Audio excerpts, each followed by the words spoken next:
이제 또 셋째 날입니다. 한 주 한 주 이렇게 계속되고 있는데 계속되는 여정 속에서 우리가 지금 이제 예수님께서 공생애를 시작하셔서 어떤 길을 걸어가셨나 하는 예수님의 길, 그리스도의 길을 쫓아가 보고 있습니다. 그 길들의 의미를 이렇게 발견해 가면서 여러분 속에 예수님의 길을 내가 따라가야 되겠다 하는 결단이 더 깊어지면 좋겠고 은혜가 더 깊어지면 참 좋겠습니다. 우리 첫 번째 날에는 어디를 봤죠? 무슨 길?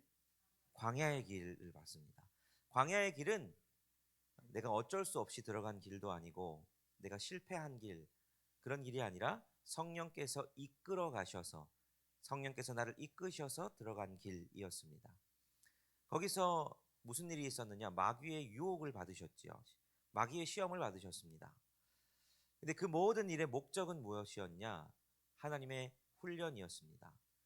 말씀으로 하나님의 기준을 회복하는 그 승리, 그 승리를 위한 훈련, 그 승리 자체의 경험, 그걸 위한 길이 광야의 길이었습니다.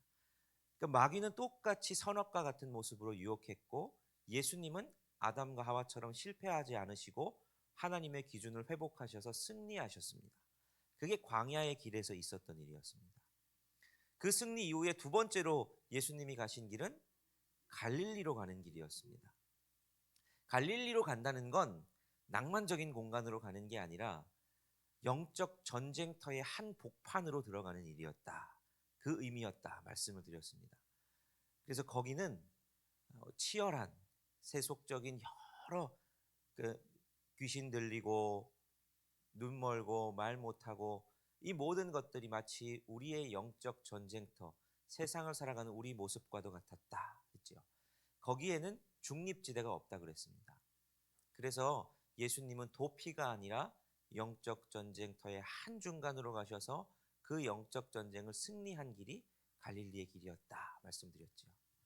자, 그러면 오늘은 세 번째 길인데 세 번째 길은 무슨 길이냐? 예루살렘으로 가는 길입니다. 자, 예수님께서 예루살렘으로 바로 가지 않고 갈릴리로 갔던 것의 의미도 있었지만 결국 예수님은 예루살렘으로 가십니다. 자, 여러분 예루살렘이 어떤 도시입니까? 예루살렘은 이스라엘의 수도이기도 하지만 단순히 수도 이상의 의미지요. 거긴 성전이 있는 곳입니다. 하나님의 임재가 있는 영적인 도시, 영적인 중심지, 종교의 중심지이자 다윗 왕의 흔적, 모든 사람들이 그리워하고 다시 다윗 왕의 시대가 회복되면 좋겠다. 그래서 메시아가 다윗의 자손으로부터 날 것이다 라는 그걸 기대하는 사람들의 마음의 중심지. 그러니까 예루살렘은 단순한 도시가 아니었습니다. 그래서 누구든 예루살렘에서 조금만 어떤 활약을 하고 능력을 보이면 저 사람 메시아인가? 아니면 저 사람이 메시아인가? 이렇게 집중받을 수 있는, 그러니까 성공할 수 있고 집중받을 수 있는 곳, 그게 바로 예루살렘이었다 하는 거죠. 자, 이런 예루살렘으로 간다라고 했을 때 제자들은 어떤 마음이었습니까? 야, 드디어 우리 예수님 예루살렘으로 가시는구나. 우리 거기 가서 예루살렘에서 예수님께서 왕위에 오르시면 정말 하나님께서 주시는 능력으로 말미암아 로마를 우리 압제로부터 막 다 몰아내시고 그렇게 왕위에 오르시면 우리는 좌우편에 앉을 수 있겠지. 이런 기대감으로 아마 설렜을 겁니다. 그런 기대감, 제자들은 그런 기대감을 가진 길이 예루살렘으로 가는 길이었습니다. 근데 예수님은 전혀 다른 계획을 가지고 계셨습니다. 예수님에게 예루살렘의 길은 십자가 지러 가시는 길입니다. 구원을 이루시기 위해서 고난 당하시고 십자가를 계획해 놓으신, 이 두 개가 정면으로 부딪히는 전혀 다른 기대를 가지고 예루살렘으로 갑니다. 제자들은 놀라운 기대와 이제 내가 한 자리 차지할 수 있고 우리나라가 회복되고 내 야심과 우리의 오랜 열망이 이루어지겠지라는 기대가 섞여 있는 게 예루살렘의 길이고, 한편으로는 그 세속적인 야심과 다른 모든 것들을 십자가에 못 박고 하나님의 뜻이 이루어지기를 바랐던 길, 그게 바로 예루살렘으로 가는 길이다 하는 겁니다. 자, 그런데 우리가 우리에게 삶에 적용해서 예루살렘의 길을 올라간다 할 때, 그러면 우리 오늘 본문을 통해서 좀 묵상해 봐야 될 게 있습니다. 우리 삶의 예루살렘의 길이란 도대체 뭘까? 어떤 걸 주님께서 우리에게 준비하고 주의하고 기억하라고 말씀하실까? 오늘 본문 속에서 예루살렘으로 가는 길은 도대체 어떤 의미와 어떤 준비가, 그리고 우리가 어떤 생각의 교정이 있어야 될 길일까 하는 걸 우리가 좀 살펴보려고 합니다.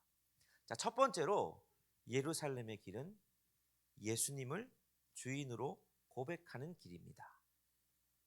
예수님을 주인으로 고백하는 길이라는 거죠. 자, 오늘 우리가 본문을 읽으면 우리 오늘 본문의 제목과 지금 이 본문이 별로 안 어울리는 것 같아 보입니다. 왜냐하면 오늘 본문은 그 배경이 어디냐? 13절에 보면 빌립보 가이사랴 지방이다 이렇게 말합니다. 여기는 이스라엘 중에서 예루살렘과 제일 먼 곳입니다. 갈릴리 호수가 있으면 예루살렘은 저 남쪽에 있거든요. 근데 이 빌립보 가이사랴, 우리가 흔히 가이사랴 빌립보라고 불리는 이 도시는 어디 있냐? 갈릴리보다 더 북쪽 헬몬산 근처에 있습니다. 성지순례를 가보면 여기가 뭐라고 소개되냐면 수원지 중에 하나입니다. 갈릴리 호수의 수원지 중에 하나. 헬몬산의 이슬이, 그리고 헬몬산에 여러 쌓인 만년설 같은 눈들이 녹아서 땅으로 스며들면 수원지가 발현되는 데 있는데, 거기가 텔단이라는 곳이 한 곳이 있고 다른 한 곳이 이 가이사랴 빌립보입니다. 물이 많은 곳입니다. 이 가이사랴 빌립보라는 곳의 이름은 뭐냐? 헤롯 빌립, 헤롯 대왕의 아들 중에 하나인 이 분봉왕, 그 지역을 다스리는 헤롯 빌립이 로마의 황제 가이사에게 바쳐진 도시. 그래서 빌립이 가이사에게 바쳤다라고 해서 그 빌립보 가이사랴 이렇게 부르는 겁니다. 근데 이 지역은 당시에 그러니까 가이사에게 바쳤다 보니까 아주 큰 황제를 섬기는 동상과 우상들이 있었던 곳. 뿐만 아니라 이 판이라는 이 우상을 섬기는 그 지역의 고유한 우상인 판이라는 신을 섬기는 신전도 있었던, 그러니까 우상적으로도 굉장히 많았던 곳이고, 또 수원지 물이 풍부하다 보니까 많은 문명의 발전들도 이루어졌던 계획도시고 신도시고 멋있었던 도시, 그게 바로 가이사랴 빌립보입니다. 자, 근데 여기서 예루살렘에 가는 길이란 이유는 뭘까? 이제 예루살렘의 가장 먼 그곳에부터 예수님은 점차 예루살렘으로 올라가는 길을 시작하십니다. 그러면서 그 시작에서 예수님께서 오늘 유명한 베드로의 신앙 고백과 함께 이야기들이 전개돼 나가는 거죠. 자, 거기서 예수님이 제자들에게 물으십니다. 자, 오늘 본문의 15절 16절 말씀 같이 한번 읽어보도록 하겠습니다. 시작. 이르시되 너희는 나를 누구랴 하느냐? 시몬 베드로가 대답하여 이르되 주는 그리스도시요 살아계신 하나님의 아들이시니이다. 예수님이 물으십니다. 너희는 나를 누구라 하느냐? 앞에서는 사람들이 나를 누구라 하느냐 이런 거 물으셨다면, 제자들에게 이제 물으시는 겁니다. 예루살렘 길로 올라가는 그 길에서 그들이 도대체 예수님을 누구로 받아들이고 있는지를 점검하고 싶으신 겁니다. 그러자 베드로가 대답을 합니다. 주는 그리스도시요 살아계신 하나님의 아들이십니다. 여러분, 이 고백은 정말 대단한 고백입니다. 지금 거기는 수많은 황제가 우상으로 받아들여지고 있는, 황제에게 바쳐진 도시에서 또 다른 우상, 판이라는 신전, 위대한 우상들이 막 즐비한 곳, 그런 곳에서 제자들은 세속적인 여러 다른 것에서 보지 아니하고 주는 그리스도시요 살아계신 하나님의 아들, 이 고백을 한다는 거, 여러분, 이거 대놓고 고백했다가는 사실 반역죄로 잡힐 수도 있을 만큼 위대한 고백이고 중요한 고백이었습니다. 여러분, 이 고백을 예수님께서 너무너무 기뻐하셨습니다. 그래서 이 고백 위에 교회를 세우겠다고 말씀까지도 하셨죠. 여러분, 예루살렘의 길의 시작은 이 고백을 붙드는 길입니다. 주는 그리스도시고 살아계신 하나님의 아들이십니다. 여러분, 우리가 누림과 나눔이라는 이 주제를 가지는데, 사실은 이 주제는 주는 그리스도시고 살아계신 하나님의 아들이십니다 라는 고백을 다른 말로 풀어낸 고백입니다. 하나님의 아들이라는 건, 아들은 뭡니까? 아버지로부터 있는 모든 특권과 아버지의 것들을 누릴 수 있는 사람이죠. 아버지의 상속자입니다. 아버지 안에 있는 부요한 것들을 다 누릴 수 있습니다. 하나님의 아들이십니다. 주님께서 우리 가운데 하나님의 아들이라는 걸 회복해 주신다는 건 주님 안에 있는 풍성함을 누릴 수 있게 해주시는 분이라는 뜻입니다. 또한 그리스도라는 고백은 뭐냐? 그리스도는 구원자입니다. 구원자라는 건 구원이 없던 곳에 그 하나님의 아들이라는 신분을 회복해 주시는 능력의 분, 그게 나눔이라는 거지요. 예수 그리스도 하나님의 아들이라는 고백은 그런 의미에서 정말 위대한 고백입니다. 그러니까 우리가 예루살렘으로 가는 길이라는 것을 묵상할 때 우리 삶에 예수님을 쫓아가야 할 예루살렘의 길이라는 건 뭐냐? 예수님이 그런 분이시라는 걸 고백하는 겁니다. 거기서부터 우리의 길은 출발합니다. 예수님이 주인이시다. 예수님은 광야에서부터 늘 그걸 회복하고 싶으셨습니다. 하나님 왕이시다. 갈릴리에서도 선포하시죠. 다 귀신들을 쫓아내시고 어그러진 것들을 회복해 하시면서 하나님의 왕이심을 회복하시는 겁니다. 오늘도 우리가 예루살렘의 길을 쫓아 올라가야 할 때 우리가 회복해야 될 것, 우리가 주인이 아니고 주가 그리스도시고 주가 하나님의 아들이십니다. 예수님이 주님이십니다. 주인이십니다. 이 고백을 회복하는 길, 그게 바로 예루살렘의 길이다. 그걸 오늘 본문은 우리에게 말씀해 주시는 겁니다. 그게 예루살렘에 올라가는 첫 번째였다면 두 번째로 예루살렘의 길의 의미가 뭐냐? 예루살렘의 길은 항복으로 나아가는 길입니다. 그 제자들의 기대와는 전혀 다른 기대거든요. 예수님이 자기가 죽고 3일 만에 다시 살아나야 할 것, 십자가의 고난을 이야기하십니다. 그러자 앞에서 위대한 고백을 했던 베드로가 우리가 잘 알듯이 어떻게 말합니까? 자, 22절 한 목소리로 읽겠습니다. 시작.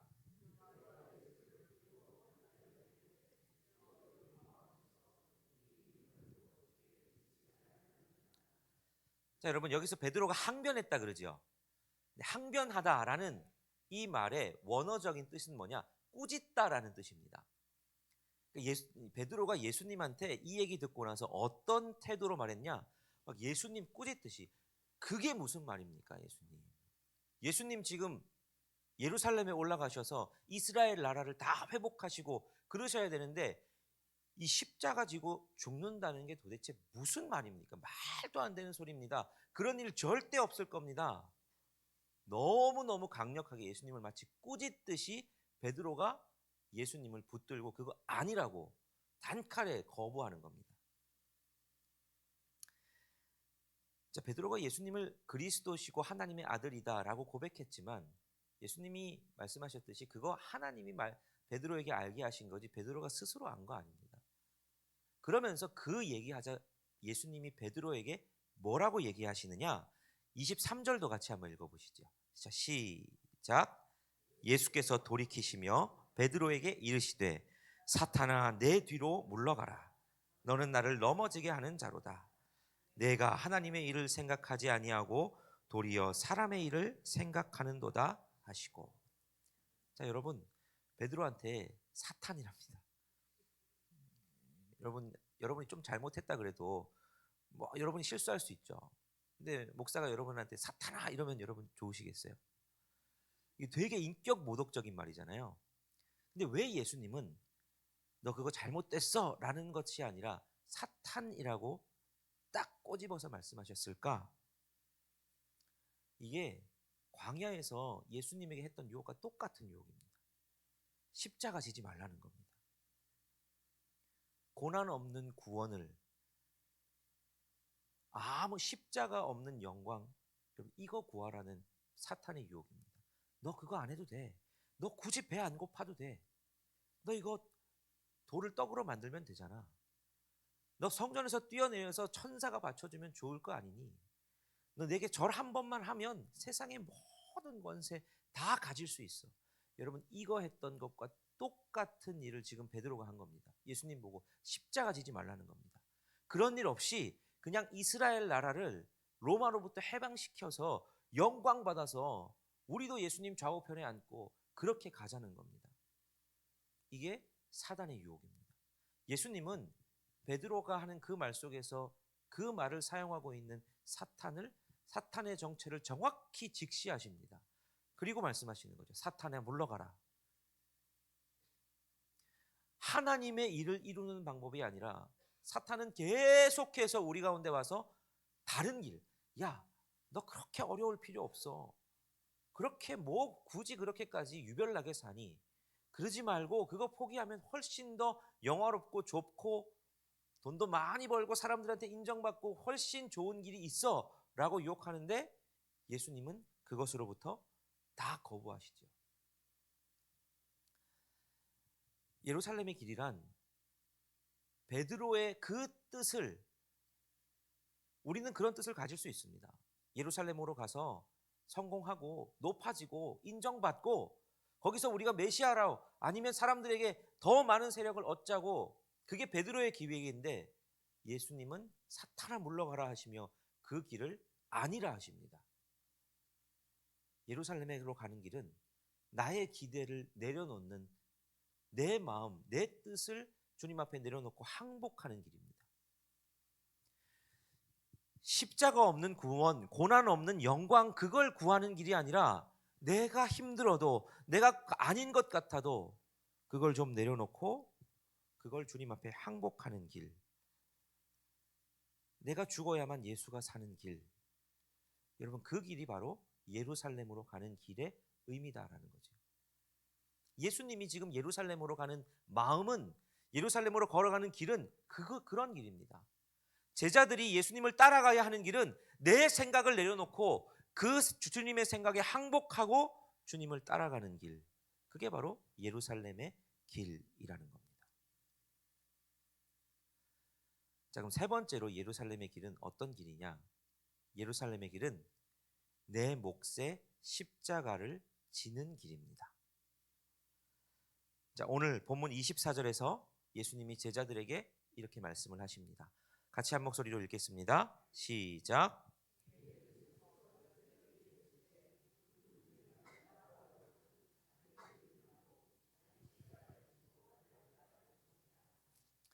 예수님이 나 따라오는 길은 너를 부인하고 너의 십자가를 지고 나를 따르는 길이다 말씀하십니다.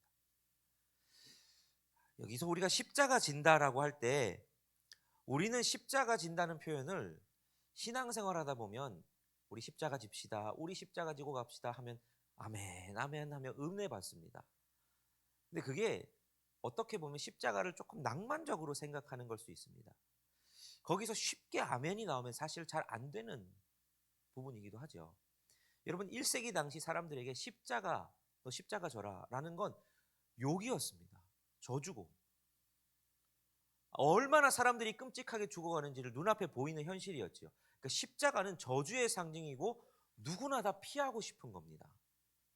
근데 예수님은 오늘 우리가 뭐 십자가 지고 가야 되겠습니다, 이런 받아들이는 것과 차원이 다를 정도로 제자들에게 끔찍한 저주의 말씀을 하십니다. 너 십자가 지고 나를 쫓아라. 여러분 이 말이 보통 말이 아니거든요. 이거는 내가 완전히 죽는다는 걸 뜻합니다. 그럼 십자가를 지기 위해서 무엇을 하라 말씀하시느냐? 너 자기를 부인해라.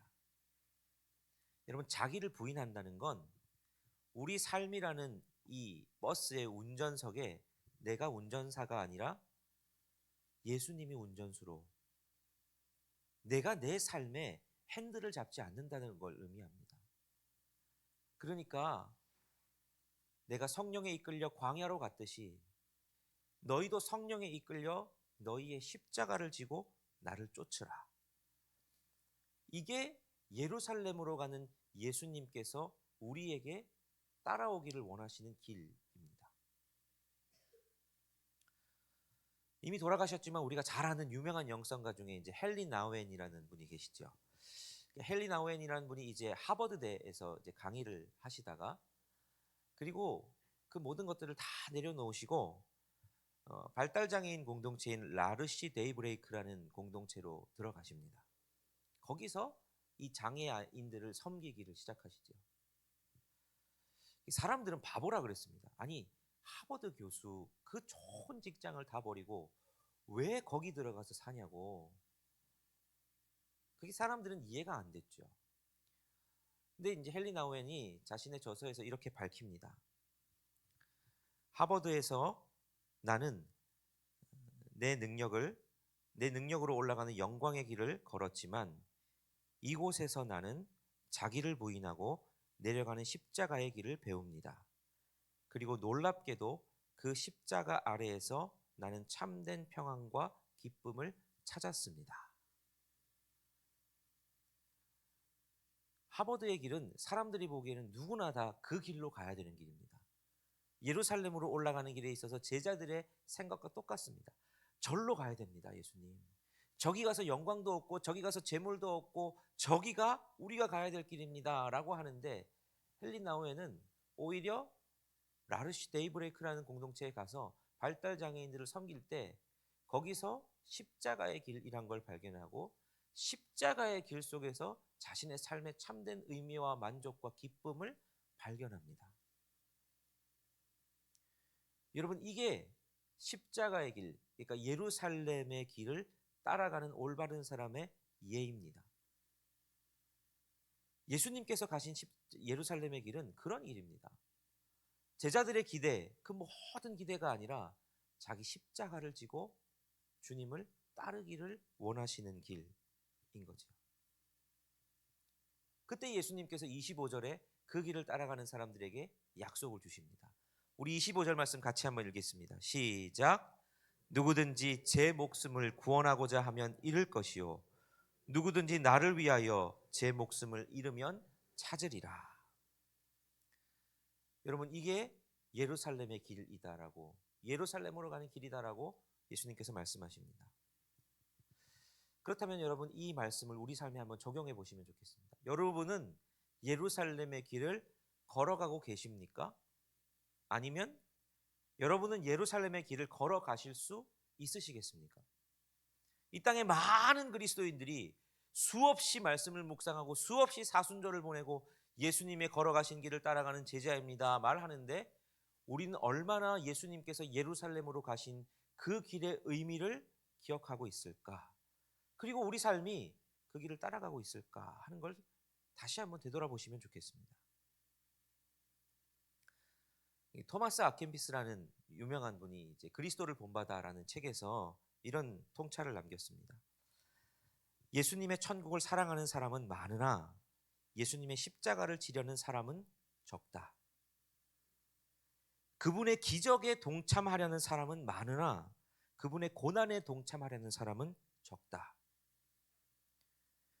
떡을 먹을 때에는 많은 사람이 주님을 둘러싸지만 십자가를 져야 할 때는 모두가 도망치고 만다. 여러분, 이게 성경에서 실제로 일어났던 일들이죠. 근데 우리도 이 일들을 반복하진 않을까? 여러분은 왜 예수 믿으십니까? 여러분은 교회에 와서 예수님에게 무엇을 기도하십니까? 예수님의 십자가를 지는 그 삶, 예루살렘으로 올라가는 길에 내가 동참하겠습니다 라고 생각하십니까? 아니면 램프의 지니에게 빌듯이 비나이다 비나이다 하면서 내가 원하는 것을 얻는 것이 예수님 믿는 길이라고 생각하고 계십니까? 예루살렘으로 올라가는 길은 그 생각을 내려놓으라는 겁니다. 내가 원하는 내 생각, 내 주관들을 다 항복하고 주인이신 주님을 붙들고 자기 십자가를 지고 예수님을 따르는 길이다. 주님 오늘 그걸 우리에게 알려주십니다. 자, 사순절의 남은 기간을 보낼 때 광야의 길을 지나서 갈릴리의 길을 지나서 예루살렘으로 올라가는 길을 따라가는 여러분 삶 가운데 진짜 예루살렘의 길들의 의미를 회복하실 수 있었으면 좋겠습니다. 진짜 내가 예수님을 따라간다는 게 뭔지를 회복할 수 있었으면 좋겠습니다. 그래서 예수님의 참된 그 걸음의 의미들을 따라감으로 말미암아 우리들의 신앙 가운데 놀라운 역사를 경험하고 성장을 경험하는 이 사순절을 보내시는 저와 여러분 되시기를 간절히 바랍니다.